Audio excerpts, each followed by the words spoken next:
Hey everybody, I'm Ryan Greenwood, and today our presentation talked a lot about the unfair treatment of minorities in the modern world. But something I noticed is that we don't hear many cases relating to Asian Americans. So why is that? Is it because these cases just don't exist? Are people just not racist to Asians anymore? Did our knowledge of martial arts and crazy mad skills at math make everyone bow down to us? Well, the answer is no to all these questions. There are cases of unfair treatment, and it just goes over our heads without us knowing. Metaphors are gonna go over his head. Nothing goes over my head. My reflexes are too fast. A lot of people still think discrimination just happens to black people, and ever since Ferguson it seems obvious that it still exists today. But does it happen to Asians? The answer is yes, and they've been happening before Ferguson. A case that I wanted to talk about today is what happened on July 22nd, 2006. Joining us, the verdict comes down in a controversial police shooting. A federal jury ruling a Minneapolis officer did not use excessive force in the 2006 shooting of Phong Le. And the verdict not is the only issue that's leaving Phong Le's family frustrated. Fox 9's Rob Olson joins us now with more on the reaction. No, Phong Le's family have long thought police simply lied about their son's death. Now they believe not only a jury got it wrong, too, but that a federal judge excluded them from the verdict that they had waited patiently to hear. We had hoped that the jury would render justice today for the Lee family and for everyone who has been a victim of police brutality. The pain you see in a mother's face is not only from losing a son, but losing any doubt that the system is not stacked against them. Today's verdict is beyond disappointment, it's beyond disbelief. We are angry From a verdict that did not go their way in more ways than one. because it's saying to us, watch out. If a cop thinks you pose a threat, you will be killed, you will be shot, you will be killed. Tu Zhezhong speaks for the Lee family, a family we first met in July of 2006 after 19-year-old Phong Le was killed, shot 8 times by Minneapolis police officer Jason Anderson, who'd been chasing Lee and said Lee pointed a gun at him. The family believed that gun was planted, but today a federal jury said Officer Anderson was not guilty of any police brutality. Some of the things they said about Jason Anderson were really disturbing.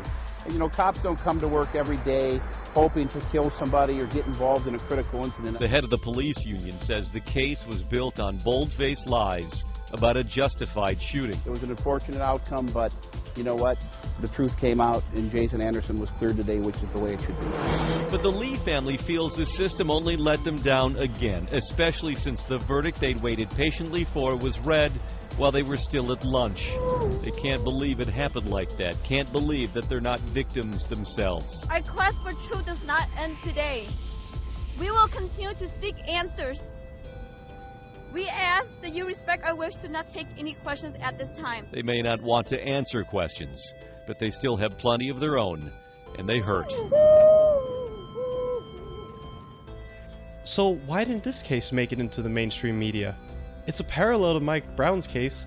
A huge reason this case didn't make it into the mainstream media is because Asians suffer from something called the model minority myth, or that we have it better than other minorities. What causes people to think this way? Well, I mean, it comes from things like this.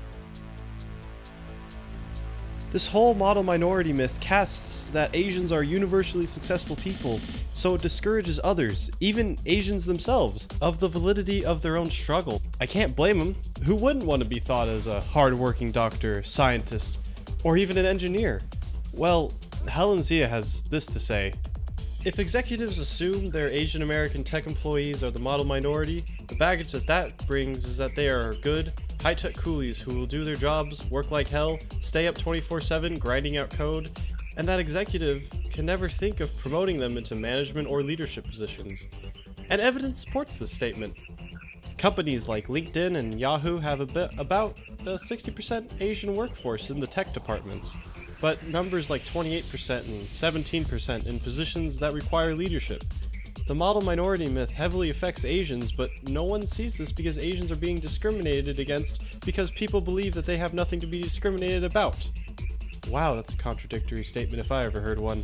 At the beginning of the video, I asked you why we don't hear about the unfair treatment of Asians. Well, the answer is because we are being treated unfairly, but in unconventional ways.